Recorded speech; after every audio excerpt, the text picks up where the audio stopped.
नमस्कार. पिकांची वाढ एकदम जोमदार व्हावी असं प्रत्येकाला वाटतं. पण या वाढीमागे एक विज्ञान आहे. चला तर मग आज तेच विज्ञान समजून घेऊया अगदी मुळांपासून. प्रत्येक शेतकऱ्याच्या मनात एक प्रश्न हमखास येतो. आपल्या पिकाची वाढ मजबूत आणि निरोगी कशी होईल, याची गुरुकिल्ली नक्की काय आहे? याचं उत्तर खरं तर कुठल्या एका जादूच्या गोष्टीमध्ये नाहीये. ते दडले 3 शक्तिशाली घटकांच्या टीमवर्कमध्ये, जे एकत्र मिळून काम करतात. चला तर मग ह्या रहस्याचा उलगडा करूया आणि पिकाच्या दमदार शाखीय वाढीसाठी जबाबदार असलेल्या या 3 महत्वाच्या खेळाडूंना भेटूया. तर ह्या टीममधला आपला पहिला आणि सगळ्यात महत्वाचा खेळाडू आहे नत्र, म्हणजेच नायट्रोजन. या नत्राला आपण द बिल्डर किंवा बांधकाम करणारा म्हणू शकतो. का?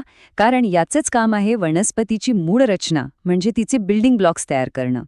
म्हणजे नक्की काय काम करतो हा? बघा, वनस्पतीला लागणारी प्रथिनं, प्रकाश संश्लेषणासाठी लागणारं हरितद्रव्य आणि महत्वाचे एन्झाईम्स हे सगळं तयार करण्याचं काम नत्राचं आहे. थोडक्यात काय, तर याच्याशिवाय वाढ होणंच शक्य नाही. बरं, आता बिल्डर तर झाला, पण कामासाठी ऊर्जा कुठून येणार?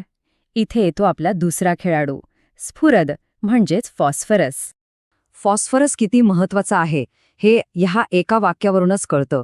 त्याला चक्क वनस्पतीच्या जीवनाचा आवश्यक आहार मानलं जातं. म्हणूनच आपण फॉस्फरसला दी एनर्जायझर म्हणतो, म्हणजे ऊर्जा देणारा. वनस्पतीला लागणाऱ्या सगळ्या ऊर्जेचं व्यवस्थापन आणि वाटप करण्याची जबाबदारी ह्याचीच आहे. खरं सांगायचं तर वनस्पतीमधल्या सगळ्या ऊर्जा निर्मितीचा तो केंद्रबिंदू आहे. आता ही ऊर्जा तो कशी देतो? तर ATP नावाच्या एका रेणूद्वारे. समजा हा ATP म्हणजे वनस्पतीच्या शरीरातलं चलन आहे, एक प्रकारची एनर्जी करन्सी, ज्याच्यामुळे सगळ्या महत्वाच्या क्रिया पार पडतात. आणि ही ऊर्जा कुठे कुठे वापरली जाते? अहो, सगळीकडे. प्रकाश संश्लेषणापासून ते मुळं वाढवण्यापर्यंत आणि अगदी कळ्या येण्यापासून ते फळं पिकवण्यापर्यंत सगळीकडे स्फुरद लागतोच. चला आता टीममधल्या तिसऱ्या आणि शेवटच्या खेळाडूला भेटूया. तो आहे ऑक्झिन, एक महत्वाचं संप्रेरक. या ऑक्झिनची भूमिका आहे द डायरेक्टरची, म्हणजे संचालकाची. कारण वनस्पतीची वाढ कुठे आणि कशी होईल याचं सगळं डायरेक्शन हाच देतो. या डायरेक्टरचं मुख्य काम काय?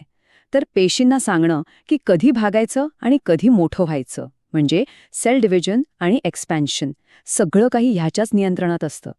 ठीक आहे, मग आता हे तिन्ही खेळाडू तर आपल्याला समजले, पण त्यांची एकत्रित शक्ती प्रत्यक्षात कशी वापरायची ते पाहूया. तर ही आहे आपली ड्रीम टीम.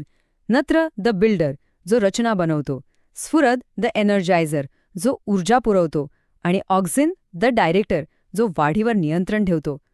परफेक्ट टीमवर्क, नाही का?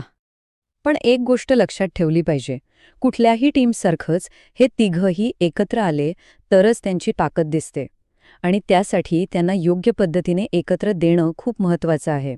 मग याचा वापर करायचा कसा?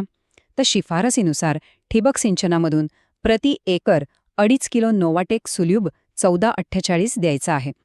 आणि यासोबतच प्रति एकर 1 लिटर बॅसफोलियर केल्प OSL वापरायचा आहे.